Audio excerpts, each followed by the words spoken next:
मेरा नाम मेघना है और मैं 26 साल की हूँ। मैं शहर में एक ऑफिस में काम करती हूँ।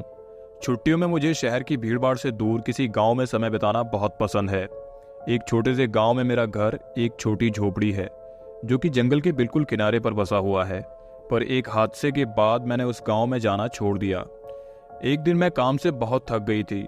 मुझे आराम की सख्त ज़रूरत थी, इसलिए मैंने शहर से बाहर जाने की सोची। मैं अपने घर गई, अपना सामान पैक किया और अपनी कार से गांव की तरफ निकल गई। जब मैं गांव पहुंची तब शाम हो चुकी थी और मैं लॉन्ग ड्राइव की वजह से काफ़ी थक गई थी। मैं सीधे बिस्तर पर आकर सो गई। आधी रात को मेरे कार के अलार्म के बजने के कारण मेरी नींद खुली। मैंने खिड़की से बाहर की ओर देखा पर वहाँ कोई भी नहीं था। मैंने अपनी कार की चाबी ढूंढी और अलार्म को बंद किया। जब वह तेज अलार्म बंद हुआ तो मैं फिर से बेड पर आकर लेट गई और सोने की कोशिश करने लगी। थोड़ी देर बाद फिर से अलार्म बजने लगा। मैंने सोते हुए अलार्म को बंद कर दिया।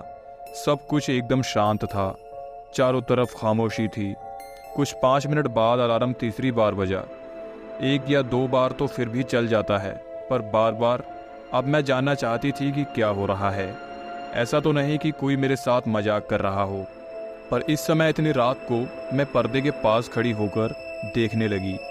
थोड़े समय बाद मैंने चांद की रोशनी में किसी को झाड़ियों से मेरी कार की ओर आते हुए देखा।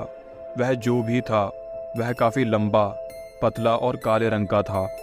वह कार के पास आया और उसने लंबे और पतले हाथों से कार को नॉक किया।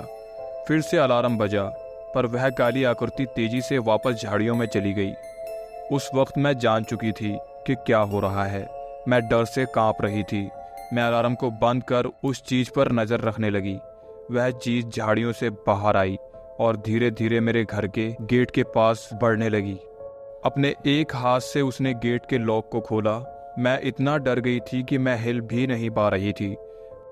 मेरे दिमाग में कई तरह के बुरे विचार आ रहे थे। वो क्या है? वह मुझसे क्या चाहता है?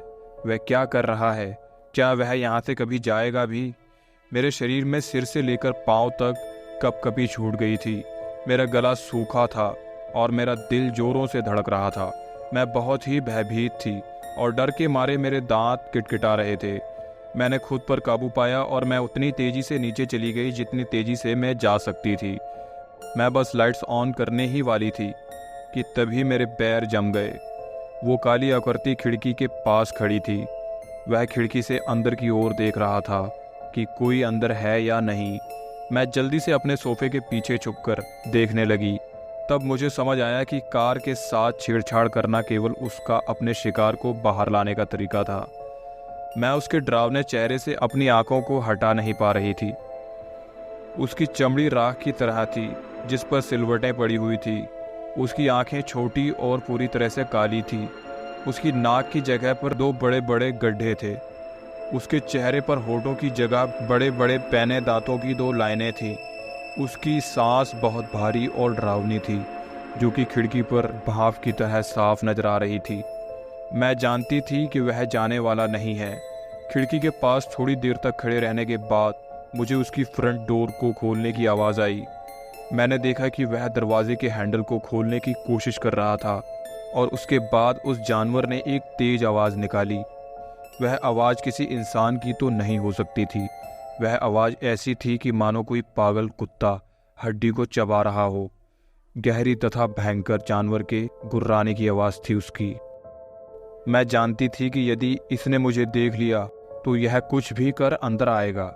मैंने अपने आप को सोफे के पीछे छिपाया। मैं सोफे की परछाइयों में छिपना चाहती थी और बिल्कुल भी आवाज़ नहीं करना चाहती थी। मेरी आंखों से आंसू बह रहे थे। मैं अपनी नसों की आवाज़ सुन पा रही थी। मैं बस मरने ही वाली थी। मुझे नहीं पता मैं कितनी देर तक वहाँ छिपी रही। जब मैं उठी तो मैंने दरवाजे की तरफ देखा। वह जानवर जा चुका था। दरवाज़ा अपनी जगह पर था और सब कुछ सेफ लग रहा था। मैं सीढ़ियों से ऊपर की तरफ गई और मैंने खिड़की से बाहर की ओर देखा। बाहर रोशनी थी। वहाँ पर किसी भी तरह का कोई खतरा नहीं था। मैंने इस मौके का फ़ायदा उठाया और अपनी चाबियाँ उठा लीं। मैंने अपना सामान भी नहीं लिया। मैं कार की तरफ भागी। मैं कार में गई और दरवाजे को बंद कर जितनी तेज़ी से हो सके उस गांव से बाहर निकल गई।